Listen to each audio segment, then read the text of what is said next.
I place the future in the hands of God. You place the future in the hands of God. Welcome back, fam. Today we are going to be studying lesson 194 of A Course in Miracles. We are going to today learn how to place the future in the hands of God. And that is such a peaceful thing to experience when you learn how to do that, because now you are no longer basing what you call the future off of what you've experienced in the past. That's what's happening. Remember, lesson, I believe, 7, I see only the past. And my mind is preoccupied with past thoughts. Those are a few of the earlier lessons that we learned, and those were very fundamental building blocks to help us understand that we see only the past. We see only our errors from the past, the mistakes we've made from the past, and that is true. And if someone doesn't believe that's true, then you could take a look about your beliefs right now in this moment, and you wouldn't be able to believe most of the things you believe if it weren't for your past beliefs about them. A good way of saying this would be, how do you know what this is? A child doesn't know what this is because they are brand new. They don't know anything of this world. So this highlighter right here is something that they're going to be putting in their mouth. They're going to be chewing on. They're going to be throwing it all over the place.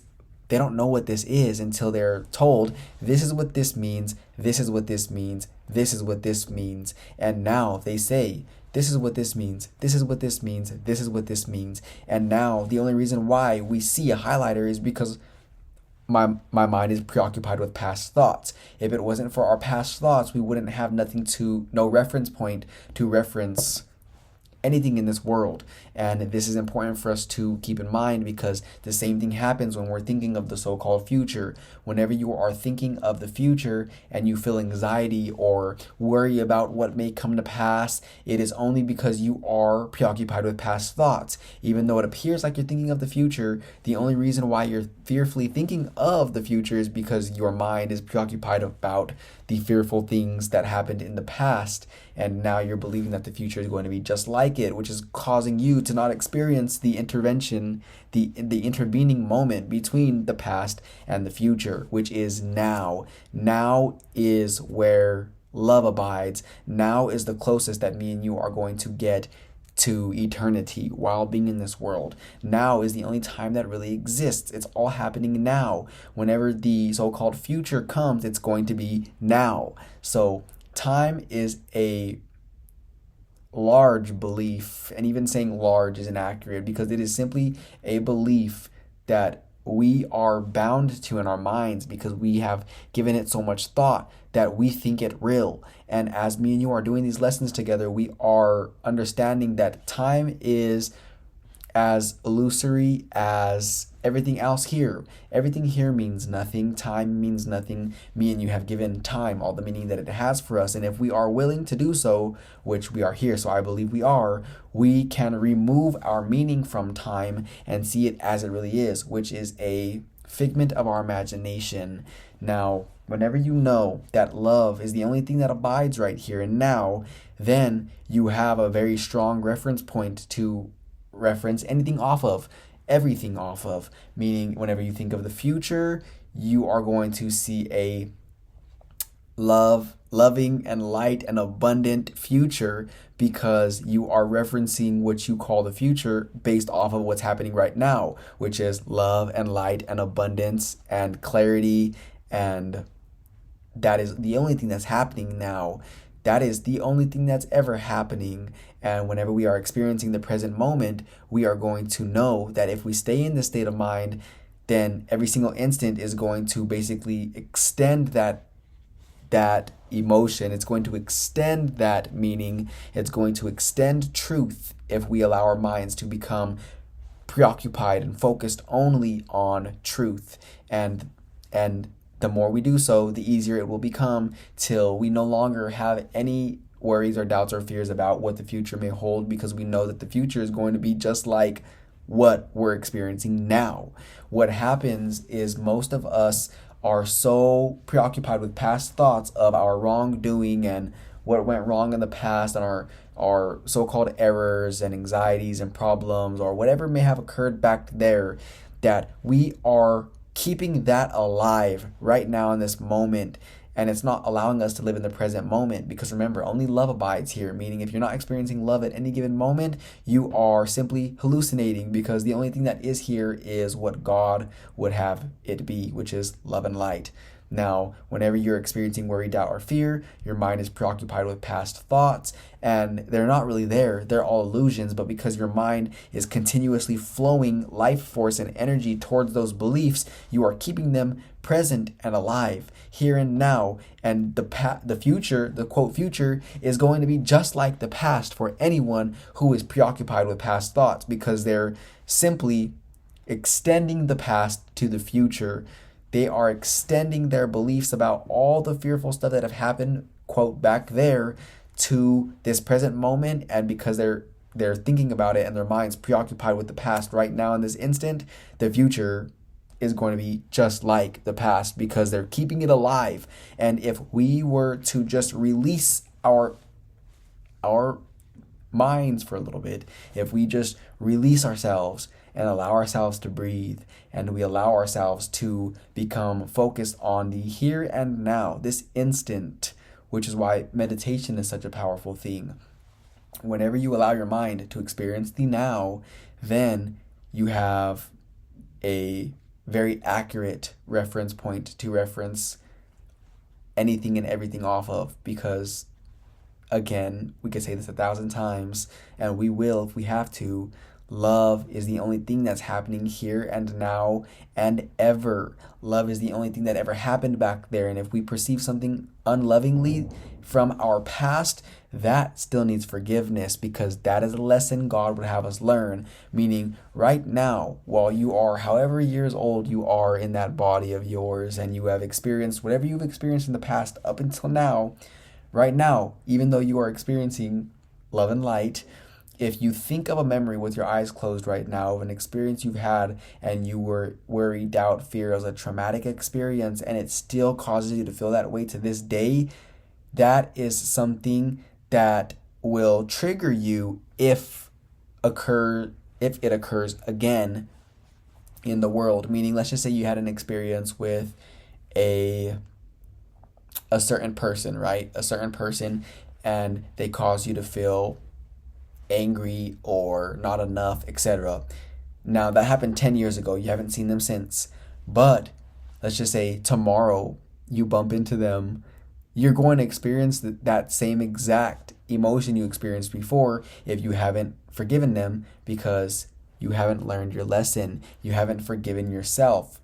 All experiences are lessons that God would have us learn. Meaning, the best way to learn a lesson is, one of the most powerful ways I've realized, is using my dreams. Whenever I am sleeping and I wake up and I remember those little portions of my dreams, and you really focus on them, whenever you remember those portions of your dream that cause you to feel any form of uneasiness, a nightmare, if you will, those nightmares are very helpful. Those nightmares that you have are lessons God would have you learn. And that moment when you wake up, if you were just to stay right there and just chill for like a good 10 to 20 minutes and really dwell on that dream and forgive anybody involved in that dream, forgive yourself, and really allow that emotion to flow through you and release that feeling and emotion, and you forgive. Now, if that were to occur in real life,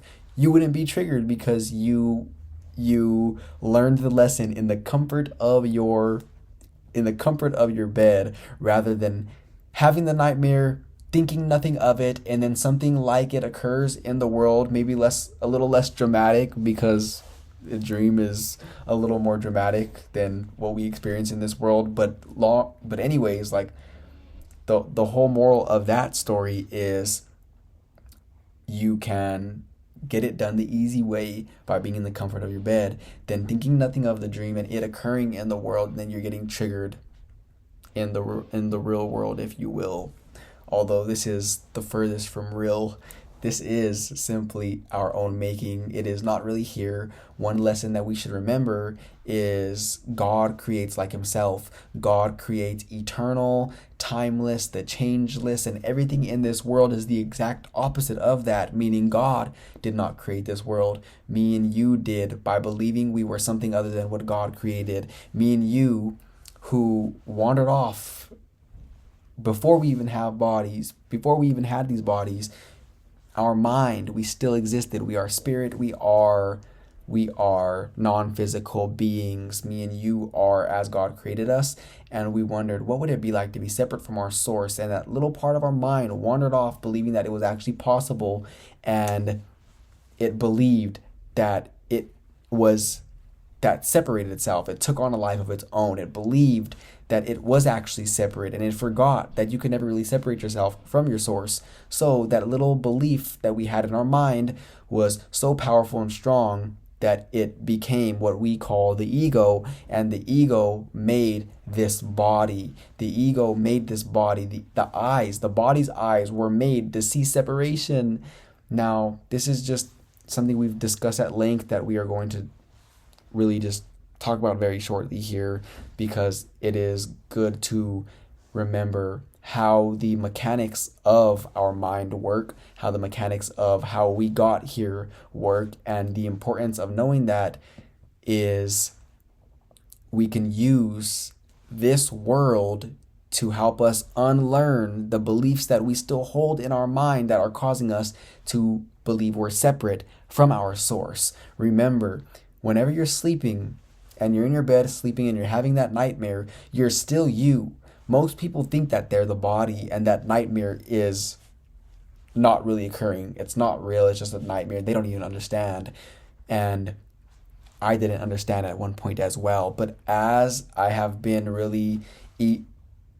escalating and ascending and evolving and elevating mentally and gaining higher levels of awareness, I see so clearly now that even though my body's laying down and it seems to be sleeping, who I am is spirit, which has a mind. And my mind, which is having a nightmare while my body's sleeping, shows me that because I am still me, even whenever my body's asleep, that nightmare is something that I would be experiencing even if I didn't have this body. So let's just say that you're in a nightmare, right? And let's just say for whatever reason you died, your body died while you were sleeping. If you were having a nightmare while your body died while you were sleeping, you're still going to be in the nightmare. Your mind is still going to be experiencing that separateness. And that is why me and you are here to undo all of that separateness in our minds. So that way, whenever we are sleeping and whenever we do no longer have a physical body, we will be enlightened still. We will be in our right mind and we will have no need for a body because we have no lessons to learn, because we are no longer separate. We never have been, but because me and you believe we are right now, that is why we have these bodies. And whenever we learn all lessons that need to be learned, whenever we are fully realized, self-realized, if you will, whenever we are ascended masters, if you will, the need for a body will be irrelevant. And that is what we are working our way towards every single time we experience a trigger out there in the world and we forgive it. That is a sandbag that we just cut off of our hot air balloon. That is a big boulder that's in the backpack that we're carrying that we just tossed out of the backpack, so that way we move freely and we're not being held down by these false perceptions that me and you have made. Me and you are spirit, we are love, we are light, and we have literally believed that we are something other than that, and we are here now, and we are here undoing that belief. So let's go ahead and dive into the lesson. If you haven't opened up the lesson yet, pull that up right now. And if you don't got the book yet, the PDF is in the description. Let's go ahead and begin. Lesson 194. I place the future in the hands of God. Today's idea takes another step toward quick salvation, and a giant stride it is indeed. So great the distance is that it encompasses. It sets you down just short of heaven, with the goal in sight and obstacles behind. Your foot has reached the lawns that welcome you to heaven's gate, the quiet place of peace where you await with certainty the final step of God. How far are we progressing now from earth? How close are we approaching to our goal? How short the journey still to be pursued? Accept today's idea, and you have passed all anxiety, all pits of hell, all blackness of depression, thoughts of sin, and devastation brought about by guilt. Accept today's idea, and you have released the world from all imprisonment by loosening the heavy chains that locked the door to freedom on it. You are saved, and your salvation thus becomes the gift you give to the world because you have received. In no one instant is depression felt, or pain experienced, or loss perceived. In no one instant sorrow can be set upon a throne and worshipped faithfully. In no one instant can one even die. And so each instant given unto God in passing, with the next one given him already, is a time of your release from sadness, pain, and even death itself. God holds your future as he holds your past and present. They are one with him, and so they should be one with you. Yet in this world, the temporal progression still seems real, and so you are not asked to understand the lack of sequence really found in time. You are but asked to let the future go and place it in God's hands, and you will see by your experience that you have laid the past and present in his hands as well, because the past will punish you no more, and future dread will now be meaningless. Release the future, for the past is gone, and what is present, freed from its bequest of grief and misery, of pain and loss, becomes the instant in which time escapes the bondage of illusions, where it runs its pitiless, inevitable course. Then in each instant which was slave to time transformed into a holy instant, when the light that was kept hidden in God's Son is freed to bless the world. Now is he free, and all his glory shines upon a world made free with him to share his holiness. If you can see the lessons for today as the deliverance it really is, you will not hesitate to give as much consistent effort as you can to make it be a part of you.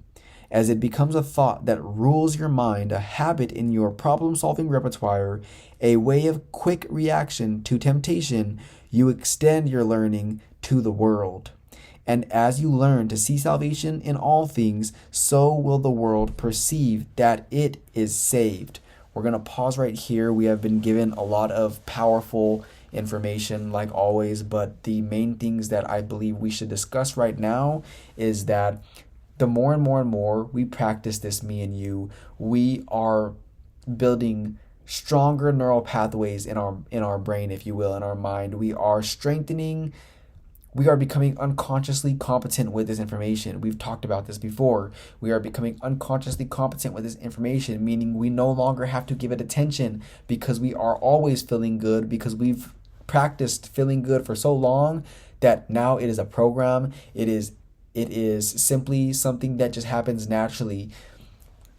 What I've noticed on my journey from being in the world of fear to being enlightened as we are right now is, at first, thinking positive was a little tough. It was a little challenging. It is something that I had to try and I had to continuously be reminded of, but I made it a priority of mine to be in my right mind and think positive. And at first, I didn't even know that thinking positive was just all that is. I didn't know that thinking positive was truth. I knew nothing of the magnitude of information we're discussing here today. I was so low conscious that I just thought, think positive. I didn't know how powerful that was at the time, but I made it a priority to do so. And now, with all of this prerequisite work that we have been doing, I'm just a positive thinker. I no longer have to try. It is easy for me. It has become such a dominant vibration within my being, once again, that whenever a negative thought comes up, I instantly am aware that does not belong here. What is that doing here? And I shine light on it and I see that negative thought because it is a stranger in my mind. But the funny thing is that before I got to this point, thinking positive was a stranger to my mind because my mind was full of lack consciousness and worry and doubt and fear. So whenever I saw somebody speaking like we're speaking today, I was like, wow, there's something different about that person. They're thinking positive. And it was so different. It was so unusual because nobody thinks positive. So that's how it kind of occurred. And I had this big black ball of negative energy of doubt, worry, lack, not enoughness. And it was dominant. And it was just thinking this big black ball. And every time a positive, tiny little white light came, I would be like, that's a stranger. Now I focus so much on that tiny little white light, that truth, that thinking positive in this situation, if you will. And I've built and built and built so much on it. And I've made this my main priority. And I've made this most dominant within my vibration. Now picture a big white ball of light. Whenever you see a little dark spot, I immediately am aware that that is a lesson that God would have me learn, because we want no black spots in our big, bright white ball of energy. This is who we are, simply who we are. And the more and more and more we practice this and we repeat these ideas and we vibrate these intentions and we have these conversations and we flood our mind, no matter how annoying it may be at times, especially if you're new, no matter how much as we could do that, that is our main priority. The more and more and more we feed our minds with this information, repetition, it will become so easy that we no longer have to try. It will be autopilot, and now you can go on about your life living as you intended, to enjoy this experience and live a great world while you are here in the world, in this body, experiencing different aspects of yourself, while not forgetting that you are one with and a part of all aspects of creation. So that was a very powerful and important topic that I feel needed to be discussed. And one more thing that I did notice while reading this paragraph was, the more and more me and you are in our right minds, the world will be saved, because they see what they deem as a positive thinker. Just like how whenever I was in my illusions, I seen someone who was a positive thinker and I said, they're doing something different. And now I'm literally that individual. Me and you are that individual. Me and you are woke. We are enlightened. We are in love. We are in joy. We are as God created us right now. And that is powerful. That is more powerful than what words can convey. And the only words that someone could think of who is far from this information that could describe what me and you are is a positive thinker. But the more and more me and you remain in this state of mind, we are emanating forth from our being all this truth, all this love, all this light, all of this God energy, and they have no other option but to conform to this emotion that we are experiencing. Me and you are essential to God's plan for salvation. Do not forget that. What worry can beset the one who gives his future to the loving hands of God? What can he suffer? What can cause him pain or bring experience of loss to him? What can he fear? And what can he regard except with love? For he who has escaped all fear of future pain has found his way to present peace and certainty of care the world can never threaten. He is sure that his perception may be faulty, but will never lack correction. He is free to choose again when he has been deceived, to change his mind when he has made mistakes. Place then your future in the hands of God, for thus you call the memory of him to come again, replacing all your thoughts of sin and evil with the truth of love. Think you the world could fail to gain thereby, and every living creature not respond with healed perception? Who entrusts himself to God has also placed the world within the hands to which he has himself appealed for comfort and security. He lays aside the sick illusions of the world along with his, and offers peace to both. Now are we saved indeed, for in God's hands we rest untroubled, sure that only good can come to us. If we forget, we will be gently reassured. If we accept an unforgiving thought, it will be soon replaced by love's reflection. And if we are tempted to attack, we will appeal to him who guards our rest to make the choice for us that leaves temptation far behind. No longer is the world our enemy, for we have chosen that we be its friend. And that is the end of lesson 194. I enjoyed this lesson and time together with you. We are going to pause right here and allow our minds to really absorb everything that we just discussed. And that's all we got for today. We are going to meet here again for lesson 194 tomorrow. And until then, may this be the only thing that our mind is preoccupied with. May we never be the same. See you tomorrow.